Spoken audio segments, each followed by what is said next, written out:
이번에는 조선시대 중기, 조선시대에서 중기를 살펴보도록 할 거예요. 중기에는 중요한 사건들이 좀 있었죠. 사대 전란이 있었고, 이후로 당쟁이 붕당 정치가 너무 심해서 정치의 활멸을 느끼게 되는 이런 시기였습니다. 그래서 이것이 나중에 그림에도 영향을 주는데, 이거는 이따 그림을 하나하나 보면서 더 보도록 할게요.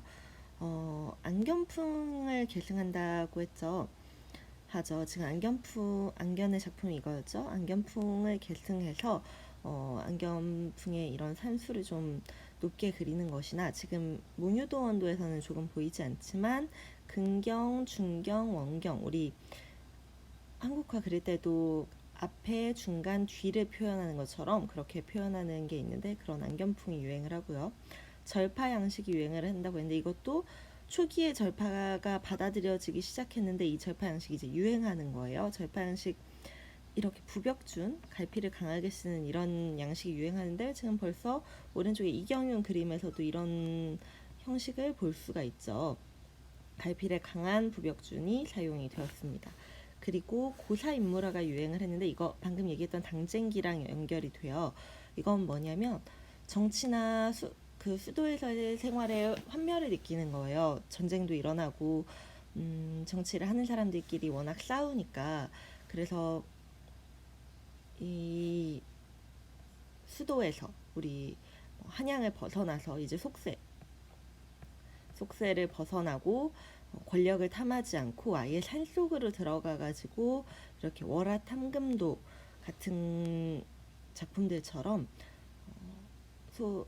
산에 귀의해서 이렇게 자연을 즐기면서 사는 고사 인물화가 많이 등장을 하게 됩니다. 그러면은 이제 작가들 보면서 얘기를 하도록 할게요. 먼저 김씨의 작품을 볼 건데, 이렇게 두 가지 종류가 있습니다. 한림제사도랑 동자견려도 두 개로 김씨의 두 가지 경향을 볼 수 있는데, 굉장히 성향이 다르죠. 한림제설도의 경우 안견화풍을 따라왔다고 하는데, 이게 그 안견의 작품이거든요. 한번 보면 어떤 것들이 비슷하냐면 이 근경, 중경, 원경, 이런 구성들이 좀 비슷합니다. 그리고 이 작품에서는 조금 적은 편이긴 하지만 이렇게 여백을 두는 방식도 좀 비슷하고요.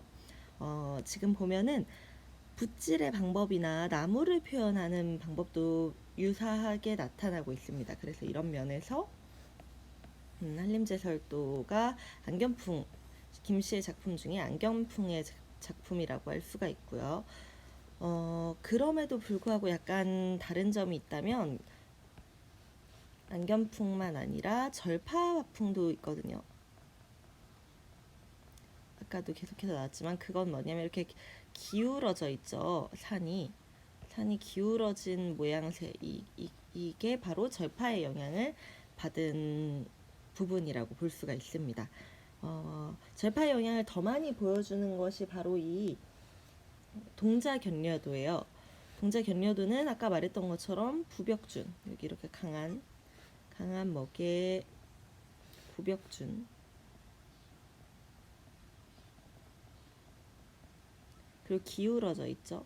이렇게 기울어져 있는 모습. 그래서 절파의 영향을 마찬가지로 많이 보여주는 작품이라고 할 수가 있습니다. 또 다른, 같은 인물이어도 또 다른 건, 이거는 첫 번째 작품은 산수 중심의 작품이라면, 이거는 인물 중심의 작품이죠. 그래서 자세히 보면은 이렇게 어린아이가 당나귀를 끌고 가려고 하는 섬세한 작품을 볼 수가 있습니다. 그리고 김씨가 스타일이 하나가 더 있는데 빠져 있어서 가지고 왔는데, 또 하나는 이 소를 그린 그림이에요. 모구도라는 그림이고요. 이거는 지금 산 아래에 소가 있죠. 그래서 아까 얘기했던 것처럼 임진왜란이나 이런 전쟁이 워낙 많으니 이것에 피해서 은둔하고 싶어하는 이런 은둔 사상을 보여주는 작품이라고 합니다. 그래서 뭐랄까, 세속적인 것을 떠나서 무욕, 어떤 욕심도 없고 한 모습의 소를 빗대어서 표현을 했다고 볼 수 있을 것 같습니다. 약간 상징적인 의미로 소를 사용했다고 볼 수 있지요. 그 다음 이경윤의 작품도 두 가지 경향으로 나누어서 볼 수 있는데, 하나는 이렇게 고사 인물화, 인물 위주의 고사 인물화를 볼 수 있고요. 그 다음은 마찬가지로 인물들이 들어가긴 하지만 산수가 위주가 되는 산수 배경, 이런 거를 크게 산수가 들어갔다고 해서 대경 산수라고 하거든요. 큰 경치, 대경 산수 인물화도 볼 수 있습니다. 이거는 반대로 같은 사람의 그림이어도 소경 산수죠.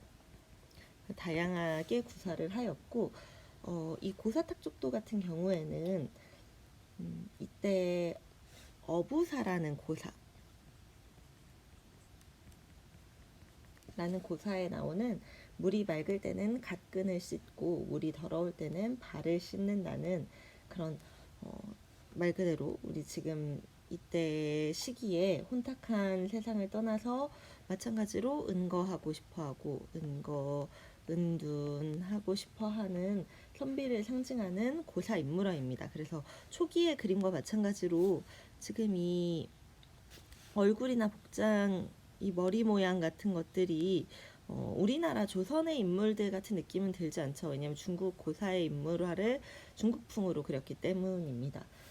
이때까지는 이렇게 그렸죠. 마찬가지로 산수인물들도 약간 흐리게 보이지만 이 복장이 우리 조선의 인물들이나 의복처럼 보이지는 않죠. 이 풍경 같은 경우도 여전히 실경산수라고 볼 수는 없고요.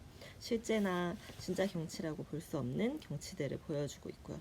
그래서 이렇게 고사 인물들이 많이 그려졌다는 걸 알 수가 있습니다. 여기서 조금 더 봐야 될 것은 아까 말했던 이런 양식들, 그러니까 절파가 굉장히 많이 유행을 했겠죠. 이런 부벽준들, 강하게 그려내는 부벽준, 그리고 기울어진 산, 이런 것들이 절파의 특징이라고 했습니다. 반면에 이 두 번째 그림에서는 안견풍의 특징도 조금 볼 수 있어요. 이런 근경, 중경, 원경의 안정적인 구도라든가 이 여백이라든가 이런 구성은 안견풍의 영향을 받았다고 볼 수 있습니다. 자, 그 다음은 이분 김명국의 그림은 달마도 너무 많이 봤죠. 근데 정작 누구 그림인지는 잘 모르는 경우가 많이 있는데 지금도 많이 그려지고 많이 사용되는 이미지인데, 달마도도 김명국이라는 화가 이름이 존재하는 그림입니다. 근데 이분이 달마도만 그렸냐 하는 게 아니라 이렇게 이 사람도 인물도를 그렸던 분이에요. 그래서 이 작품 제목은 설중귀려도입니다. 그래서 이 작품을 좀 확대해서 볼게요. 이거를 일부러 전체적인 모습은 이런 모습을 하고 있어요. 그런데 확대해서 볼 때 이 안에 이렇게 인물들이 섬세하게 그려져 있는 것을 볼 수 있습니다. 다른 작가들에 비해서 붓질이 굉장히 어떤 부분을 보면 좋을까요? 이런 부분 보세요. 붓질이 굉장히 거칠죠.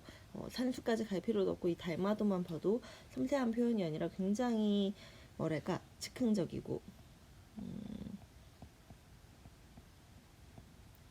그러면서도 농담은 또 다양하게 주죠. 여기 이렇게 여기는 연한 농묵과 중묵과 단묵의 조화로움을 보여주고 있고요. 그러면서도 표현은 굉장히 사실적인 느낌. 그래서 자, 백묘,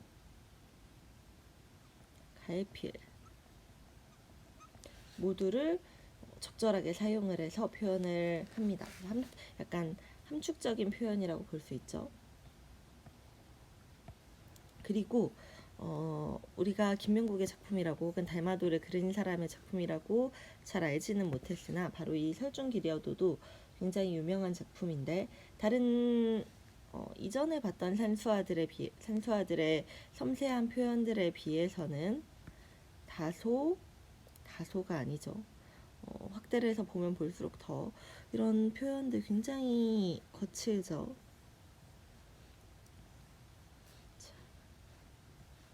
그래서 어, 좀 자유분방한 표현을 많이 하셨어요. 그래서 같은 중기의 작가들 중에서도 아주 강한 개성을 가진